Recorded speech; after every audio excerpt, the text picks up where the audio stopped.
kwana ɗaya biye a ciki shine fa mijin da sai an manta.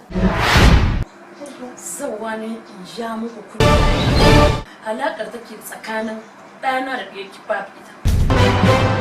Dan kin hana ni auren ɗanki ba shi zai hana ni cika muradina akan shi ba.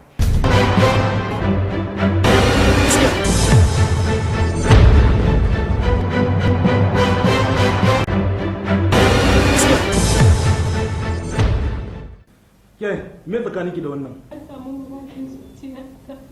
Wallahi ko na rasa Salima ba san a miki ba.